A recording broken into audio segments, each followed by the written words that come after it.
بسم الله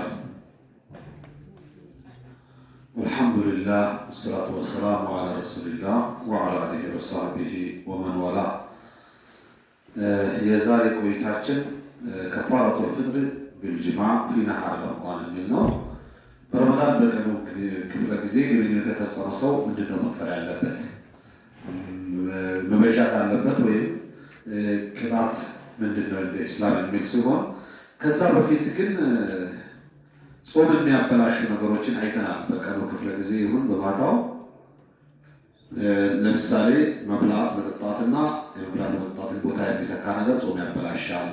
ሁለተኛ የተቃራኒ ጾታ ምናምን መጫወት በቀኑ ክፍለ ጊዜ ጾም ያበላሻል። ሶስተኛ የዘር ፈሳሽ እንዲወጣ ማድረግ በቀኑ ክፍለ ጊዜ ጾም ያበላሻል። አራተኛ የቀለብ መርፊን መጠቀም ጾም ያበላሻል ብለን፣ አምስተኛ ደግሞ የወርማና የወሊድ ደም በቀኑ ክፍለ ጊዜ መታየት ለሴቶች ጾም ያበላሻል ብለን፣ ስድስተኛ ከእስልምና መውጣት፣ ሰባተኛ ደግሞ የኩላሊት እጥበት ሊያጠፋ እንደሚችል ሁለት አይነት እንዳለውና ደመዊና ሌላ ደግሞ ፕሮቲን ተብሎ በሁለት እንደሚካፈል ደመዊ የሆነው ሊያጠፋ እንደሚችል በማየት አሳልፈናል። ሌሎች አይነታቸውንም አይተናል። ጾም የማያበላሹ ነጥቦችንም አይተናል። እንደዚሁም ደግሞ የተለያዩ በጾም የሚጠሉ ነገሮች የመሳሰሉትን እንደ ውሳኔ ያሉ አይተናል። ያሁን ቆይታችን ግን ስለተቃራኒ ጾታ ምናምን መጫወት በቀኑ ክፍለ ጊዜ ጾም እንደሚያበላሽም አይተናል። ግን ቅጣቱ ምንድን ነው የሚለውን ስንመለከት እትየት ቁረቀባ በቀኑ ክፍለ ጊዜ በግንኙነት ጾሙን ያበላሸ ሰው ባሪያን ገዝቶ ነፃ በማድረግ ምን ያደርጋል ማለት ነው?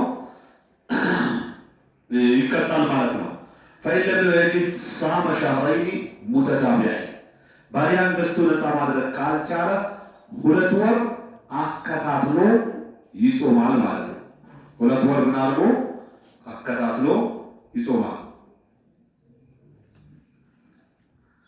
فإن لم يستطع ካልቻለ فإطعام 60 مسكينا 60 مسكين ማብላት አለበት። لكل مسكين نصف صاع ለእያንዳንዱ ምስኪን ያንድ ቁና አንድ ሁለተኛ ያበላል ማለት ነው። فإن لم يجد سقطت ካልቻለም ይቀርለታል ይላል። والكفارة ወደ ኪሎ ስናመጣ 1 ኪሎ ተኩል ነው። والكفارة لا تجب بغير الجماع كفارة የሚባለው ነገር ያለ ግንኙነት ከግንኙነት ውጭ ላሉ ጾም አበላሽ ነገሮች አያስፈልግም ማለት ነው። في نهار رمضان ممن يلزمه الصوم صوم ከሚይዛቸው አካሎች إذا فعله عالما أو كسره متعمدا هم ብሎ ከሰራው ذاكرا አስታውሶ ከሰራው ማለት ነው። በሶስት መስፈርት ነው ቅጣት የሚወጅብበት፣ አውቆ እና هم ብሎ አስታውሶ ማለት ነው።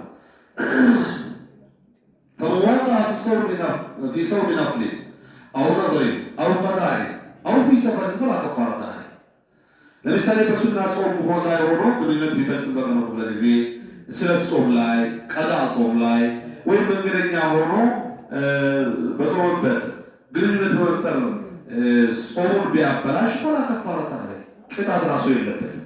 በረመዳን ወር ላለው ጾም ነው ቅጣት ያለበት ማለት ነው። ይህን አስመልክቶ عن أبي هريرة رضي الله عنه قال جاء رجل إلى النبي صلى الله عليه وسلم فقال عند ግለሰብ ወደ ረሱል መጣና አላቸው ሐለቅቱ ያ ረሱላህ አንቱ የአላህ መልእክተኛ ጠፋው አላቸው። ወንጀል ሰራው ማለት ነው። قال ما أهلكك ምን አጠፋክ? ለጥፋት ያጋለጠ ምንድነው አሉት። قال وقعت على امرأتي في رمضان በረመዳን በቀኑ ክፍለ ጊዜ ሚስቴ ላይ ወደኩኝ አላቸው።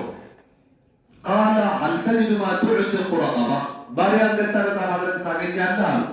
قال لا አላገኝም አላቸው።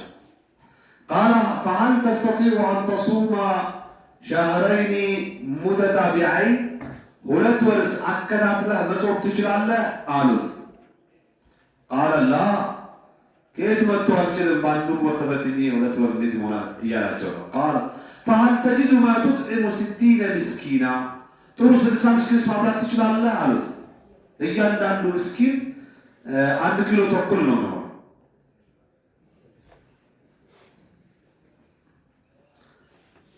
በቀን 2 ምስኪን እንደማብላት ነው በኡዙር ሲሆን 1 ምስኪን ነው የሚያበላው በእንዲህ ያለ ወንጀል ሲሆን ግን ስንት ምስኪን ነው የሚያበላው በቀን 2 ምስኪን ወደ ኪሎ ስናመጣው 3 ኪሎ ማለት ነው 3 ኪሎ ሲባዛ በ30 ሊሆን ነው ማለት ነው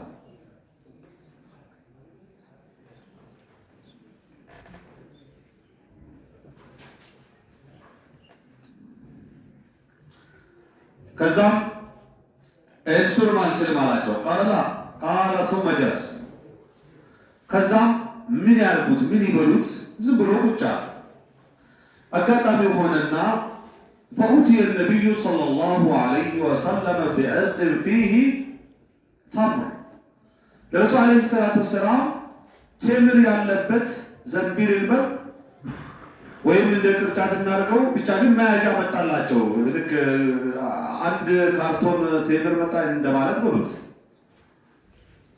ባይሆን እንደ ካርቶን የሚባለው ስልሳ ላይ ደርስ ይችላል ካርቶኑ ራሱ 10 ኪሎ ነው አይደል ከዛ በላይ አለ ይኖራል አይደል ብቻ ግን እንደማለት ነውና فقال تصدق بهذا በቃ ያዘህን ከዚህ በፊት የሚል ዘገባ አለ የታለ አይነ ሳይል ጠያቂ የት ሄደ ብሎ ሲጠይቁ አና አላቸው ቀልጣፋ በቃ የሙሰትና ለምስኪን ሲጣሉት ከዛ የሚለው ስም قال افقر مني እንደማለት ነው ከኔ በላይ ደሃል እንዴ فما فيما بين لابتيها በሁለቱ ተራራዎች ወይም ጥቋቁር ድንጋዮች ኮረብታማ ከፍ ባሉ ድንጋዮች መካከል እዚህ አካባቢ ከኔ በለጠ ደሃ አለ ወይ የደሃ አይደለም አላቸው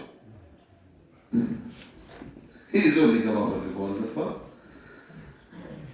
አህሉ በይት አህወጁ ኢለይሂ ሚና ከኔና ከኔ ቤተሰብ በለጠ ለዚህ ሰደቃ ፈላጊ የሆነ ሰው አለ ሁሉ ከኔ የተሻለ ነው እኔ ከሁሉ በባስኩት አላቸው فضحك النبي صلى الله عليه وسلم حتى بدت نواجزه كراجة تصاعده سكيتا يدرس فقال الرسول عليه الصلاة والسلام ثم قال اذهب بقى زيت فاطعمه أهلك كبسر قبل أوسط نبيت سبع الله عمد متفقون عليه بخار مسلمين تسمعوا بزكبان ስለዚህ መላከ ተፋ መሄጃ ከታጣ ያለው አማራጭ ይሄ ነው ማለት ነው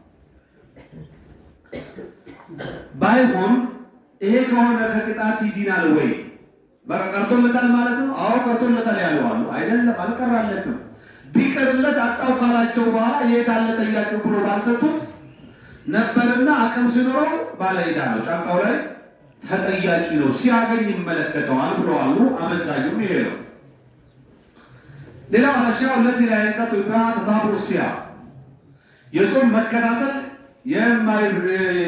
የማይቆረጥባቸው ነጥቦች ስንመለከት አሻው ለቲ ላይ እንቀጥታ ቢያ ተታቡሲያ لمن عليه صيام شهرين متتابعين የሁለት ወር መጾም ቅጣት የሚያስተናግድ ሰው ጾሙ አልተቋረጠም ሊባል የሚችልባቸው ነጥቦች አሉና ወይማ ይሄ አልዒዳ ለምሳሌ ሁለት ኢድ አልፍጥርና ኢድ አልአድሃ በመሃል ቢገባበት ጾም ተቋርጧል አልተከታተለም እንደገና ጾም አይባልም ማለት ነው ወሰፈር ድንገት ሀጃ ኖሮት መንገደኛ በመሆን ቢቋረጥ ተቋርጧል አይባልም والمرض المبيح للفطر መብላትን የሚፈቅድ ህመም ቢያመው ተቋርጧል አይባልም والحيض والنفاس የወርባና የወሊድ ደም ቢይዛቸው ሴቶችን የሁለት ወር አከታትሎ የመጾም ቅጣቱ ተቋርጧል እንደገና ጀምሮ አይባሉም እነዚህ ተፈጥሯዊ ምክንያቶች ናቸው ዑዝሮች ናቸው የጾም ያ 60 ቀን ጾም ወይም የሁለት ወርን ጾም በረመዳን በቀኑ ክፍለ ጊዜ የተቃራኒ ጾታ ምና ከመጫወት በመጣ ቅጣት መቀጣትን ማከታተል አያቋርጡም ነው